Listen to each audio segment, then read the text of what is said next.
আছেন? আজ রবিবার, ঘড়ির কাঁটায় এখন সকাল 9টা বেজে 15। বাড়ির সব কাজ করে চলে গিয়েছিলাম বাজারে। বাজারে গিয়ে তো আমি ভীষণ খুশি, কারণ আমি আজ পেয়ে গেছিলাম আমার পছন্দের দুটি খুব প্রিয় জিনিস, মোরলা মাছ, কাতলা মাছ, আর আমার খুব প্রিয় ছাতু। ছাতু আপনাদের কার কার ভালো লাগে আমাকে অবশ্যই জানাবেন। আপনাদের আরেকজনের সাথে পরিচয় করা, এ হলো মিনি। ও কিন্তু সবার আগে বুঝতে পারে আমি আজ মাছ এনেছি। ওরও আজ মধ্যাহ্ন ভোজনটা খুব ভালোভাবেই কাটবে, তাই মিনি আজ খুবই খুশি। চলুন তাহলে এবার রান্না করা যাক। আমি সব কিছু ভালোভাবে মাছ ধুয়ে ছাতু কেটে সব রেডি করে রেখেছি।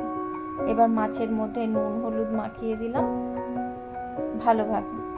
দাঁড়ান, ভাবছি আজ মোরলা মাছটা ঝিঙে দিয়ে বানাবো। বাজারে আজ খুব ভালো টাটকা দেশি ঝিঙে পেয়েছিলাম। রান্নার জন্য যা যা লাগবে চলুন একসাথে সব রেডি করে নিই তাড়াতাড়ি। আপনারা কে কে ঝিঙে দিয়ে মোরলা মাছ রান্না করেন আমাকে জানাবেন কিন্তু। চলুন, রান্নার জন্য সব কিছু তৈরি করে নিয়েছি, এবার রান্না করা যাক। গ্যাসের একটি বার্নারে কাতলা মাছগুলো সব ভেজে নিলাম, আরেকটিতে ছাতুটা বানিয়ে নিলাম। ছাতুটা কে কিভাবে রান্না করেন আমাকে কিন্তু অবশ্যই জানাবেন। আর আমার মতো কে কে ছাতু খুব পছন্দ করেন সেও কিন্তু কমেন্টে অবশ্যই জানাবেন। চলুন, আমার ছাতুর রেসিপি তো তৈরি হয়ে গেল।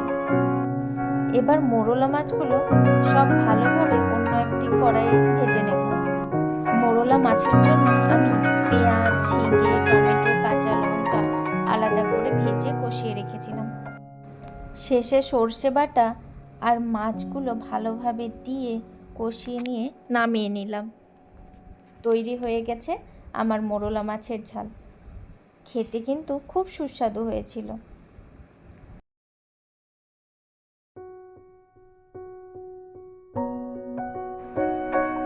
আমার কাতলা মাছের কালিয়াটাও রেডি হয়ে গেছে।